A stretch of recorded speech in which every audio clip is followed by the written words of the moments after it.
ভরা মৌসুমেও চড়া চালের বাজার, বাড়তি দামে কিনতে হিমশিম খাচ্ছেন ক্রেতারা।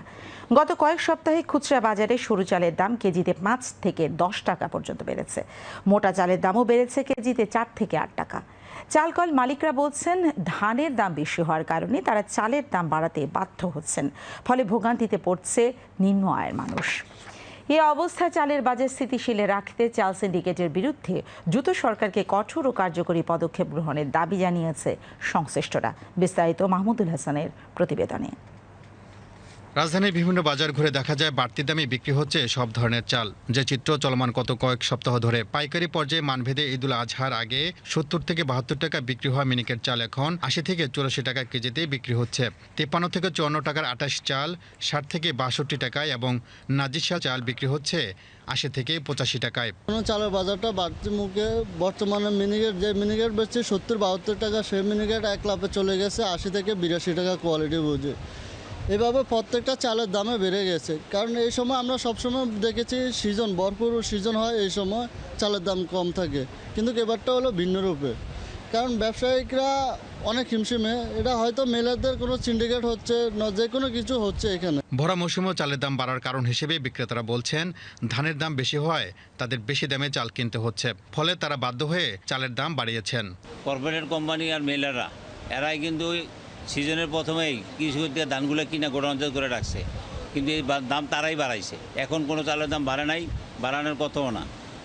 মুষ্টিময় কয়েকটা কোম্পানি এবং কয়েকটা মেলারের জন্য এত 18 কোটি 20 কোটি মানুষ কষ্ট করা মানে ঠিক হবে না আমি মনে করি। সরকার এর দৃষ্টি দিয়ে এটা তদন্ত করে বের করে তারপরে এই কীভাবে চালের দামটা কমানো যায় এটা একটা ব্যবস্থা নেওয়া দরকার। চাল ব্যবসায়ীদের দাবি, দাম বাড়ানো তাদের কোনো হাত নেই। দাম বাড়ার কারণ চালকল মালিকরাই ভালো বলতে পারবেন। তারা বলছেন, চালের দাম বাড়ানোর একটি সিন্ডিকেট চক্র কাজ করছে।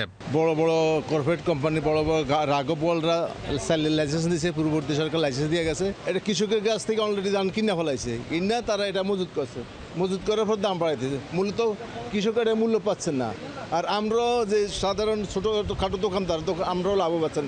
মাঝখান দিয়ে লাভ করছে আপনার মুনাফাখোররা, মিলাররা আর হইল আড়তদাররা। সিন্ডিকেটও করতেছে মেলাররা। তো মেল সিন্ডিকেটের কারণে বাজারটা অস্থির। নতুন সিজনে 10 টাকা কেজিতে বাড়াইছে, যে সিজনে দাম কমে 10 টাকা 15 টাকা, ওই সিজনে বরং 10 টাকা বাড়াইছে। অল ওভার মিলে ওরা 25 টাকা কেজিতে বাড়তি রাখছে। ভরা মৌসুমে চালের দাম বেশি হওয়ায় বিপাকে পড়েছেন সাধারণ মানুষ।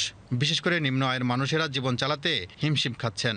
এই পরিস্থিতি থেকে উত্তরণের জন্য সরকারের পদক্ষেপ নেওয়া প্রয়োজন বলে মনে করছেন তারা। সাধারণ মানুষের ক্ষমতার বাইরে চলে যায়। সরকার তো এখন এগুলি নজর দেয় না, নজর দেওয়া উচিত। মনিটরিং করা দরকার, সেরকমভাবে মনিটরিং নেই। তো আওয়ামী লীগ আমলে সিন্ডিকেট আছিল, এখনো আওয়ামী লীগ নাই, কিন্তু সিন্ডিকেট ঠিকই আছে। পোলাপেন লইয়া কষ্ট করে চলে, আমার স্বামী নাই, কমাই দিলে একটু ভালো হয়। যারা গরিব অসহায় এরা তো খাইতে একটু সহজ, আর যার টাকা আছে এরা তো খাইতে পারে। শুধু যে স্পেসিফিক একটা চাল তা না, সব চালেরই মোটামুটি দাম বেশি। তো এই কারণে সরকারের দরকার মাঠ পর্যায়ে কিছু করা। চালের বাজার স্থিতিশীল রাখতে অতি দ্রুত সরকারকে কঠোর ও কার্যকরী পদক্ষেপ গ্রহণের দাবি জানিয়েছে সাধারণ মানুষ। Mahmudul Hasan, BTV news, Dhaka.